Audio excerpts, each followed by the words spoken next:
let's say we wanted to build, let's say we had a goal.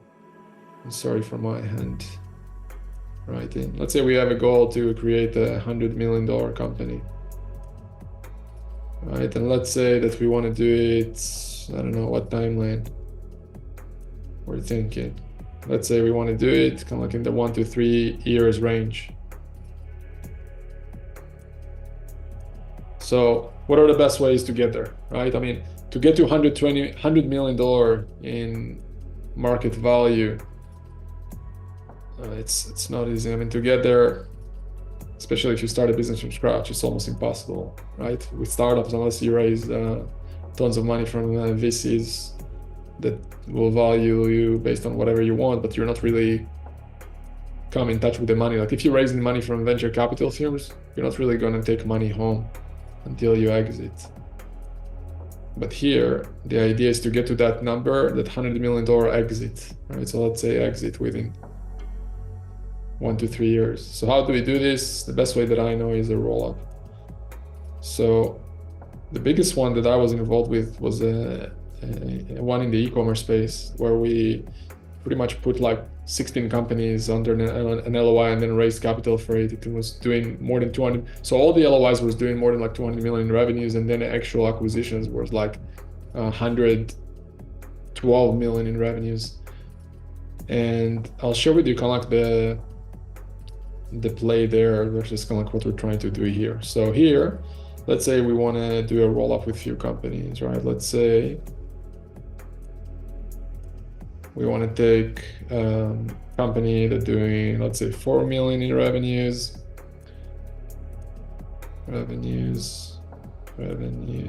right? So let's say that's company A, right? And let's say we take another company doing 5 million in revenues. That's company B, and let's also actually do an EBITDA. All right, so that's the revenues. That's the EBITDA. So let's say on 4 million, it would do 1.2 million. Right, on the 5 million, it would do, let's say 1.5 million. That's company B. And the idea is that we'll take let's say 5 companies and bring them all to the same group. Right now, let's just put the numbers here just to have some numbers in mind. 8 million, that's 4 million. So now the question is, okay, how do we value them, or what they each bring to the table? So the idea is that there's 2 ways to put valuation on those businesses, or evaluation on the roll-up on the new group. It's either on a percentage of the roll-up or based on a multiple that we all agree on, right? So the multiple is kind of like the easiest one. We just decide that, let's say a business doing, let's say above 1 million EBITDA, we give them a 4 times multiples. And if they're doing, let's say less, so let's say on a 2 million in revenues, let's say they're doing, 600,000 EBITDA. So that would be, let's say 2.5x. And then let's do 5x and 3x. So let's just do a quick calculation. And by the way, this is based on a roll-up we're working on. So Pascal here was the first one that we decided to do it with, right? So he came and visited me a few months ago. He's like, Moran, I want to do things faster, bigger, faster, and I don't care to do it with more people. Let's do it. So it took us a bit, like we tried to explore different structures and whatnot, but I think this is kind of like the right way to do it. So yeah, we just had a few conversations of like, I think we have 3 people that are interested in joining it, and I think we need, I don't know, 2 or 3 more just to build a good holding like group, like an initial group, because more than like 5 companies is going to be a mess, because we'll need to have like just different governance and whatnot on what is allowed and whatnot, and it's just too much of a I think a mess. So let's say we have all of this, right? So let's say this is 8 million, this, 40 data. So this is 23 million in revenues. And that's assuming that's 100%, and that's 600,000, 8 million. That's revenues also. And that's revenues also. And then this one is 2 million EBITDA, and this one is 800,000 EBITDA. Right? So that's the first group of the company. So the total value of all of this, so let's write down initial value. Now remember, those companies individually will, and I give them 4 times multiples, that's on the bright side. Like most of those companies will be sold for 2 times, 3 times at most, right? Especially for marketing agencies, especially now in this market. But what happened if we brought all of them together and created a company in 23 million in revenues and 6.1 million in EBITDA? Right? The idea is just by creating a larger company, right away you'll get a higher multiple just for being a bigger company. Because from the outside, you look more organized, more professionalized. You're probably going to have like a board of directors, some kind of SOPs that are more professionalized. So the new multiple on this one, so assuming that this initial value is, let's say, 4.8, right, on the EBITDA, and here is 6 million, and here is 1.5 million, and here is 10 million and 2.4 million. So the initial one, just do a quick calculation, is 24.7 million EBITDA. Sorry, market cap valuation, right? But what happens if now, just by us putting everyone together, what's going to happen, right? We're going to get a much bigger multiple.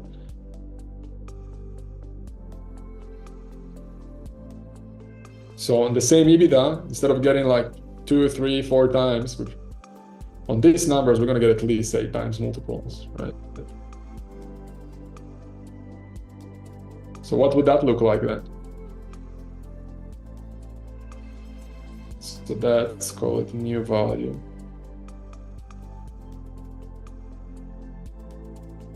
That's going to be 9.6. It's going to be 612. 4.8.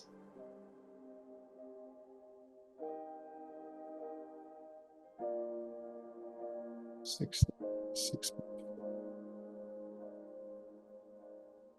Right. Hopefully I did the math right. Let me just do a quick calculation here. So 14.8 million. So this is the new value. We almost doubled the value just by bringing everyone together. Why? Because the bigger company equals bigger valuation.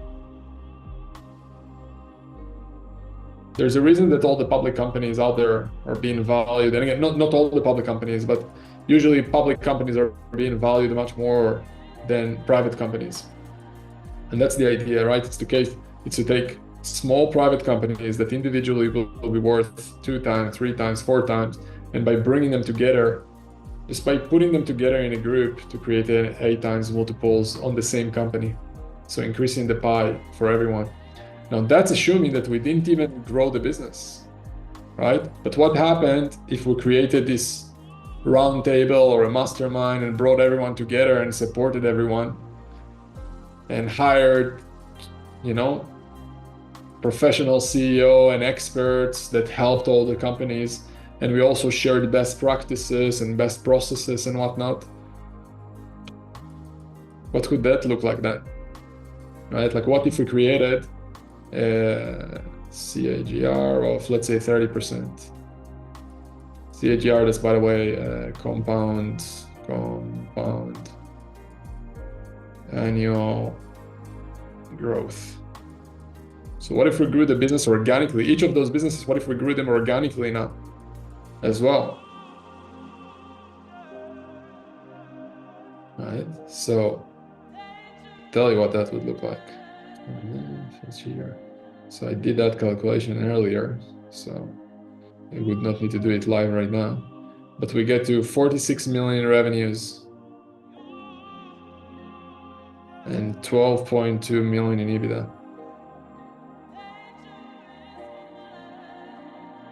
On a business like this, you're going to get at least 10x multiples, right? Which put us at an enterprise value or exit of 122 million. Now, remember the initial value that we had for those businesses? 24.7, right? Now, deduct 24.7 million, right? That's the initial value.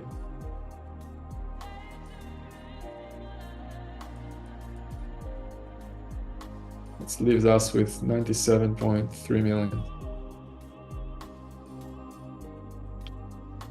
So that's the amount of total combined gain for the group. So that's a value you can create in 3 years. And obviously, if you can do it faster, then it's all getting done faster. But that's what we call a win-win-win-win. Plus, you get to a point where you're hanging out with people, with like-minded people who basically go through the same challenges as you. Right? Other business owners in the same sector that you could learn from, help, introduce. Because let's say you have a marketing agency, like Pascal's one is doing advertising for e-commerce companies, right? But let's say they're not doing SEO, search engine optimization.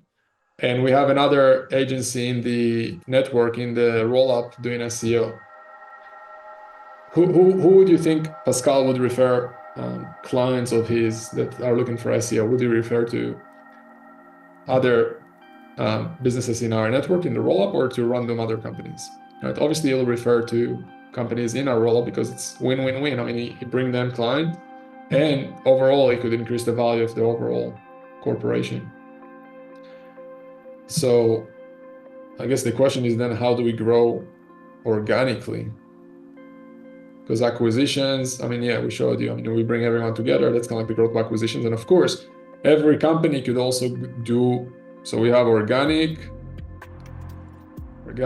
plus we have the acquisitions growth, right? Acquisitions, the inorganic. So organic, what are some of the ways to grow or help the business grow organically, right? So there's tons of like puzzle pieces. So there's like 70 plus things we could look into. Things like creating better processes, procedures, accountability, better compensation, alignment with the team, better sales process, better vision, better mission, better values, exploring the market, the culture, looking at data the right way, creating growth plans, looking at products or creating different products, or looking at pricing or competitors or uniqueness, what we call a moat, creating different or better IT systems, better communications and leadership strategies, better alignment in the organizational chart, better recruitment, all those different things, better look at KPIs and marketing and operations and a lot of things that we can look into to try to improve things organically. And acquisitions, of course, I mean, every company could continue to go out there, find deals, analyze them, finance, and then acquire as a subsidiary for themselves and overall for the group to grow by hopefully more than 30% right, of the yearly growth organically. So hopefully this makes sense and gets you excited a bit. And the way to do that roll-up, I mean, what that looks like, right? We need CEOs of existing companies. We need scouts, maybe investors. I mean, although to start with, we don't really need investors, but eventually it might help to do more acquisitions. So for scouts, just so you know, we're probably going to open a community for scouts. So for everyone in Accelerator, it's going to join it for free.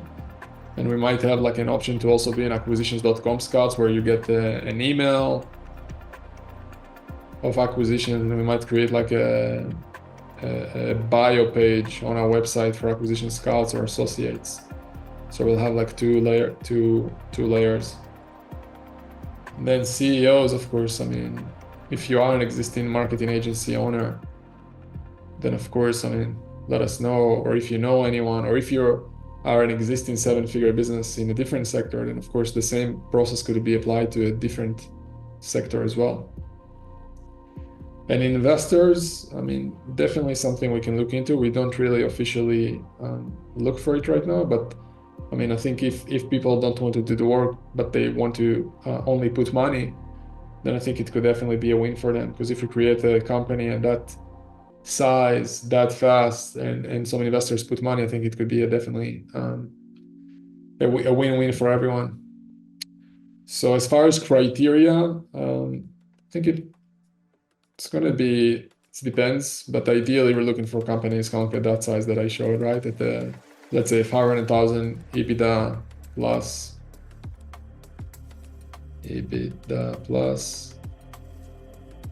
That's the ideal scenario. So yeah, hopefully this is exciting. I know that for me personally, when I'm talking about this is the most exciting stuff for me, and hopefully it can show you what the path can look like in this world of acquisitions.